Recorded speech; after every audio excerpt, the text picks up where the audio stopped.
A very common task in the lathe is the need to remove materials from a stock component down to a given profile with a known shape. This is such a common operation that the lathe has a pre-programmed function to make this process easier. The function is called a cycle. A cycle involves the definition of two things: the shape of the part that we wish to end with, and the shape of the stock component that we're starting with. With these two pieces of information, plus the tool information specified in the tool table, the lathe has all the information it needs to automatically turn a stock component into a finished component. Let's try it with a simple part, a top. We're going to use two cycles to manufacture this part. First we will cut the handle, then we will turn the top around and use a second cycle to cut the tapered section.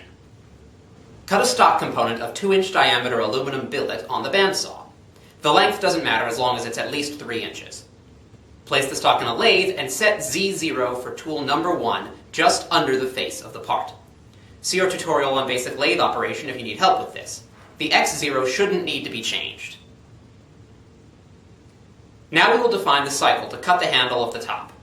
Enter program mode, go to the beginning of the program, and specify a cycle event.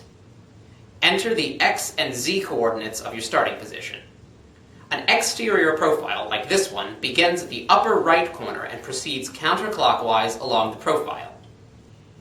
To provide the machine with some clearance, cycles are programmed to begin 1/10 of an inch beyond the start of the cut in the Z direction.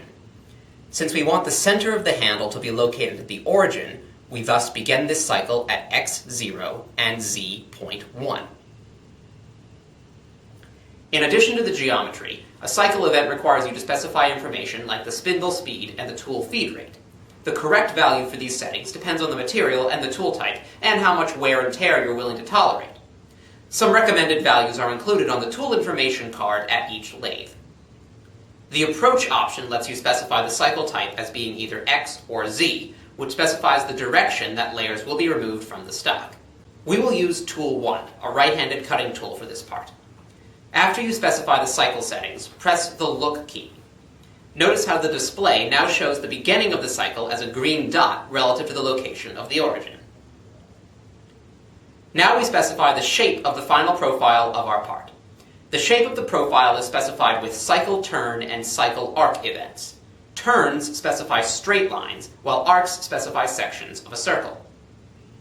The first cycle turn event will bring the tool from its starting position, 1/10 of an inch away from the nominal beginning of the component, and move it to where the true cut is meant to start, at the origin.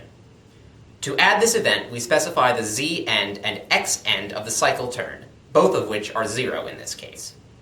This event appears in the look menu as a solid green line.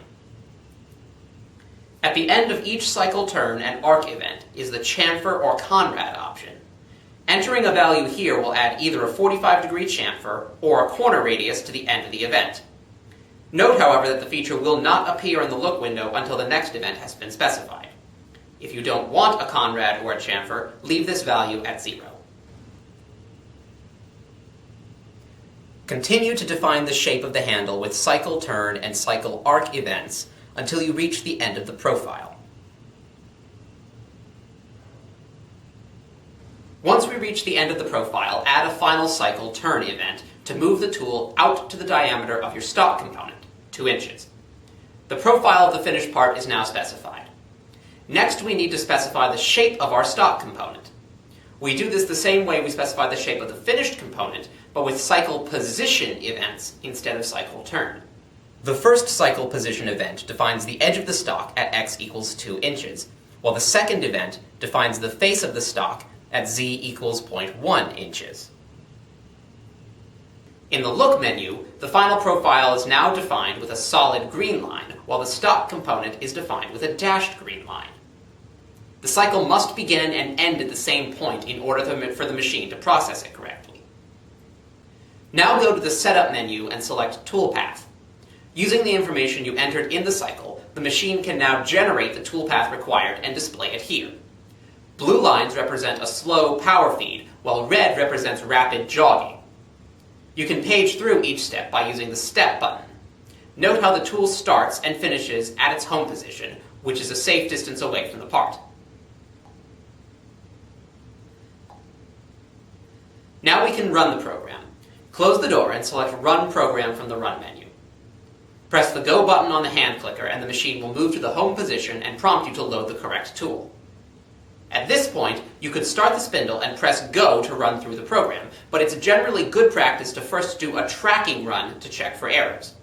To enable tracking, wait until the machine has arrived at the home position and asked for the correct tool. Then turn the spindle on and select the tracking button. With tracking mode enabled, the door can be opened and the tool path can be cycled through using the Z and X control wheels to control the coarse and fine speeds, respectively. Track through the first pass manually and confirm that the tool is not taking too much material off and that it is not in danger of running into the spindle at the end of its pass. Once the first pass has been verified by tracking, you can then run the program normally by closing the door, clicking the hand controller once to exit tracking mode, and then once again to enter CNC mode. The machine automatically performs a coarse cut to get rid of the stair-step texture that was left behind by the cycle. If you specify a finish cut in your program, this is the last thing it performs before retracting to the tool's home position and disengaging the spindle. When the cycle is complete, the machine will return to the home position automatically. We will now cut the part down to the desired length. Insert tool number 6, a cutoff tool, and cut the protruding 1.75 inches off the end of your stock. Remember, a cutoff tool measures its Z position from the right side of the tool, not the left. So all you have to do is position the tool at Z equals minus 1.75 and complete the cut. Remove the part from the vise and install it in another lathe, this time using a collet. As before, you will need to set the Z0 position of the tool that you use to the edge of the tool. Another cycle for the tapered section of the top completes the manufacturing process and leaves us with a finished component.